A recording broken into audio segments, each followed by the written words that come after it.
Good morning, and I am starting a series of conversations when I'm able called Pajamas and some answers to your questions. That's what I have pre-coffee with what I can offer today in terms of a title. But I did want to address some things that came up in a group that I host about reasons why people don't fit exercise into their lives. And they are so valid.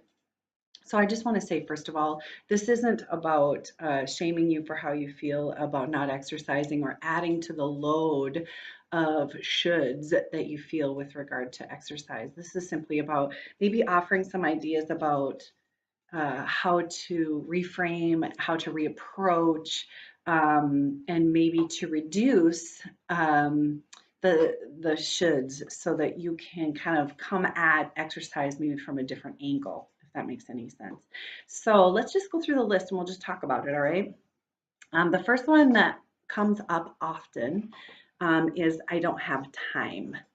And that's valid. We live in an incredibly busy age and we are bombarded with lots of things to do and places to go. And I swear to you, I think that just human beings in general in the West are just overscheduled within an inch of their lives. So what happens is things like that are for your highest good, like exercise, just go out the window because you're tired. And that's the last thing that you want to do. I don't have time. My day is full. And the last thing I want to do is exercise. And so, how I would respond to that as a trainer is I would say we can make time for anything. And um, it's not about not having time, it's about not making time. And so, really, it's about carving out the time. You can be on social media for up to an hour a day is the average. Actually, it's more, I'm sure. And yet you can't find the time to exercise. And there's a disconnect there that just needs to be bridged because the fact of the matter is you do have time, you just aren't making the time. So really it's about making a choice, right? And so I would say with regard to that, I don't have time. I would say, um, schedule it. First of all, schedule your workout. I think there's something really potent about putting it into the mix of your day, in your planner, in your, electronic family calendar, whatever you do. But I would schedule it because then you're making it a priority and you're making time for it. And then I would actually ask yourself, once you look at the day of your calendar, I would ask myself, how much time do I have to devote to this? And be reasonable. The goal right now is around 30 minutes of movement throughout your day total for each human being, in America. So what does that look like? Can you do a 10-minute walk on your lunch? Can you do a 10-minute at home yoga practice? Can you do a workout of 10 minutes and put it all together? And all of a sudden you've got 30 minutes of movement. So it's about, I think sometimes people think I don't have time and they look at it as they need to work out for an hour. If you can you reframe it to be like 30 minutes and have it be throughout your day? And if you need to, time it and be like, okay, I'm going to do 10 minutes, 5 minutes out, 5 minutes back for a walk. And then add on to that as your day goes. I'm going to dance in my kitchen for 10 minutes. I get pretty sweaty. So that's my response with regard to I don't have time. Try seeing what happens when you schedule it and make time. The next thing I would say that people have a tendency to come up with in terms of reasons why they don't exercise is kids. I have kids. And yes, as a parent, I understand kids take a lot of my time. Um, they're listening to it right now. but that being said, when they were little, I had to get really creative in how I was going to move, from taking them with me in the stroller while I was walking or jogging, to bringing them to the park to run around while I was working out. So it's about getting creative, but I would say involve the kids in your movement. Create like an obstacle course in the back, one for them, one for you. You gotta jump over this and go through that, and let's run down here, and you know, I feel like again, it's kind of like um, you're allowing kids to kind of get in the way of your caring for your beautiful self. And so I think it's a matter of, okay, I see that I'm doing that. I see that I'm giving to the kids all day, and I'm not creating any space for myself. So how can I, if I want to give, I'm not going to, I get it, but how can I involve them in the process? So I would say include them. If you are having a hard time making time for your own self to work out away from your kids, then include them in the mix and tell them it's a priority. This is a priority for me. I'm setting the timer, and for 10 minutes, I'm doing this thing. You can do it with me, or you can sit here and read your book, or you can go play over there with your Legos or whatever it is. But this is a priority for me. So it's almost like making space in your own life for yourself. So that's how I would respond to that. Um, Another one that comes up is I hate it. Like I don't like it. Hey, fair. I think that society in general puts this load on what exercise should look like with regard to movement. And so people, they look at it like I have to get on a treadmill, or I have to lift weights, or I have to, whatever it is. Um, and so, yeah, if that's not something that you enjoy, it turns into a drag. Can you reframe it? Can you turn it into something that you enjoy? Can you keep looking? Can you keep searching? There's this plethora of ideas for movement in the world. Indoor rock climbing, salsa dancing. There's so many ways to move. You just maybe haven't landed on yours yet, or maybe you get bored easily, and you just need to keep the influx of new experiences of movement in your life so that it doesn't get boring. So I would say get creative, and instead of looking at it as I gotta go to the gym and sit on this treadmill, which literally makes me want to take a pencil and poke my eye out, I'm gonna go for a walk outside. I'm gonna be like, hey, it's fall. I'm gonna go to an apple orchard and walk around, or you know what I mean? So I think with regard to I hate it, you just haven't landed on your thing yet. Keep looking. Don't not do it. Just find new ways to move your beautiful machine. Your beautiful machine wants to move. So find a way that you enjoy moving it.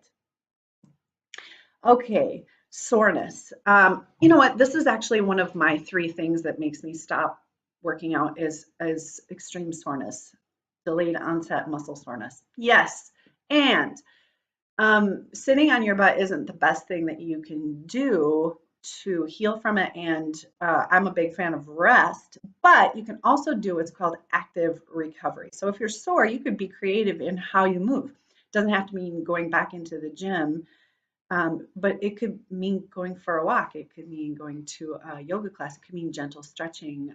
It could mean slow dancing with your partner.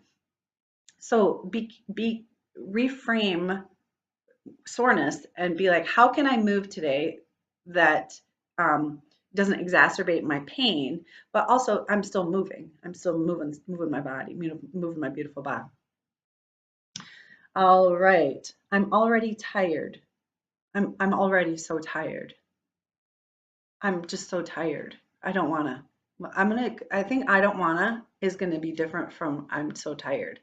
So that's one that I get is I'm so tired by the end of the day. Last thing I want to do. So I think this is a combination of a lot of things. Number one, you haven't scheduled it, so you haven't made it part of your day. And then so you're looking at the whole end of your day, and you're like, I'm too tired to squeeze something else in at the end of the day.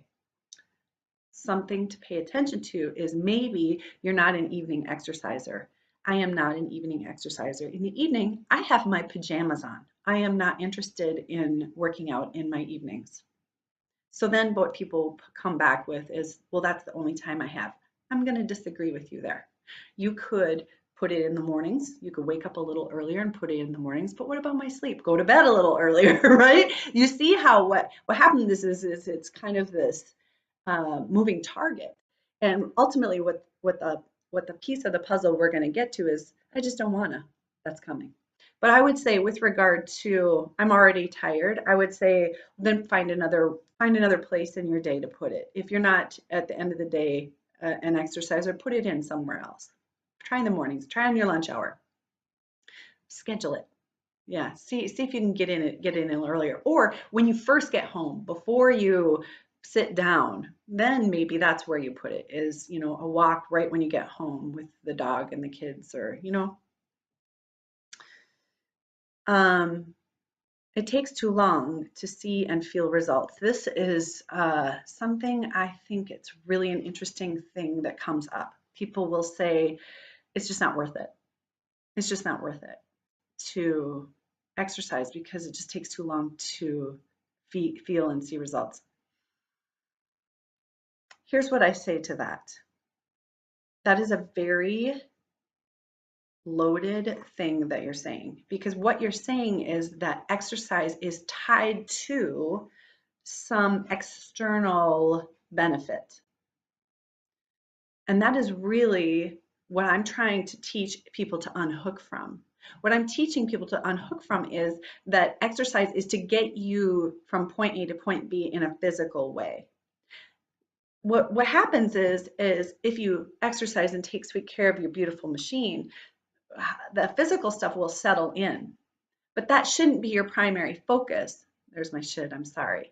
Let me think if I can find a better way to say it. Reframing it so that it's not your focus would be for your highest good.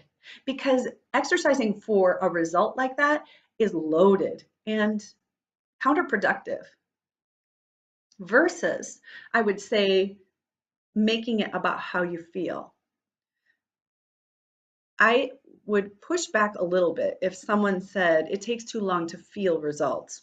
I'm going to push back on that because honestly, in one workout, your energy levels boost, your happy chemicals boost. And so I think if you sense and feel pre-workout and post-workout, you're going to feel something no matter what. So I would say reframe it from results about how I look and start paying attention to how you feel and that you notice that there's a boost and a benefit and I feel stronger and I feel happier and I feel better. And then the third thing I would add on to that with regard to it takes too long to see results is that attach more of a health benefit to it also. I just think turn it into this is something I do for my highest good and my highest health benefits versus a size of pants or scale or I want to see muscle definition. Okay. Okay, so the next one is about avoiding. I'm avoiding it. I'm avoiding it. And that ties into the I don't wanna. I would say that on the whole, as a trainer, this right here, this thing of I just don't wanna, that is it. And really, that's ultimately often the seed of all of the other excuses that we come up with to avoid exercising. I just don't wanna. So I'm going to give you a tool. It's a tool that has served me very well, and I highly recommend you playing with it and doing it. It's a 30-day exploration, and it's by an author named Cherry Huber, and the book is called Making a Change for Good.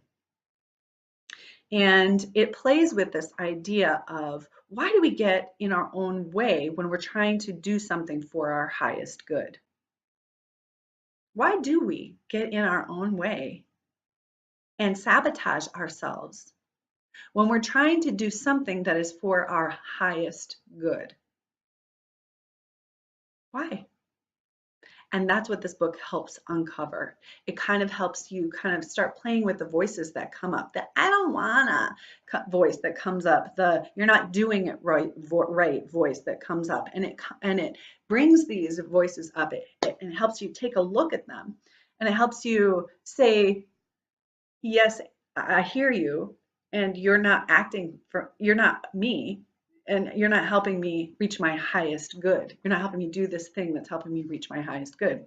So what she does is she has you pick something super low load, like flossing your teeth every day, and then start paying attention to the things that come up when you're just trying to do this one simple thing for yourself for 30 days. That's my gift to you, is to play with this, because it's really interesting to start playing with and separating from those voices that sabotage you from doing something for your highest good. So let's get to the I don't wannas. There are many reasons why that voice comes up, that I just don't wanna. I don't wanna. I think it's a throwback to being made to do things when you're a young person, by parents or caregivers. No, you go do the dishwasher, go do the dishes. I don't wanna. Well, yeah, but you gotta. So I would say this.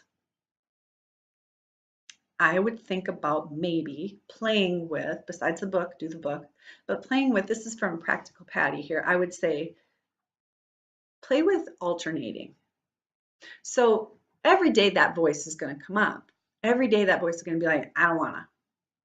Play with every other day, do the opposite. So on day A, okay, I don't want to. So I'm going to sit here and do whatever, right? On day B, I don't want to. Too bad. We're going to. So play with alternating days so that it doesn't take over. So that voice doesn't take over, and all of a sudden, a month has gone by and you can't remember the last time that you did something for your highest good, that you moved your body in this case. All right, so that would be my gentle pushback, would be don't go all out. Like, and just be like, hard on yourself, but push back a little bit every other day. Just push back a little bit, or negotiate with yourself. I just don't want to. Well, maybe if I just put my shoes on, maybe if I just kind of went outside and got a couple breaths of fresh air, maybe if I just put the leash on the dog, maybe I'll just walk around the block, right? It doesn't have to be so loaded. And can you lighten the load, and also can you negotiate with yourself so it's not so loaded, and that it feels good and right for you?